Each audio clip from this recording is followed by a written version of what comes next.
নমস্কাৰ বন্ধু বান্ধৱীসকল, আমাৰ চেনেললৈ আপোনালোকক পুনৰবাৰ স্বাগতম জনাইছো। আৰু আজি মই আপোনালোকক কম অসমৰ জনপ্ৰিয় অভিনেতা দীপাংকৰ ৰয়ৰ হ'বলগীয়া পত্নীৰ কথা।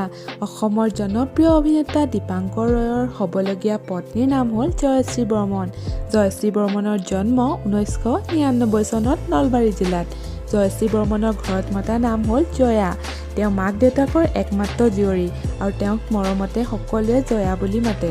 তেওঁ মেট্ৰিক পৰীক্ষাত উত্তীৰ্ণ হৈছিল MNC হাইস্কুলৰ পৰা আৰু হায়াৰ ছেকেণ্ডেৰী নলবাৰী কলেজৰ পৰা পাছ কৰিছিল।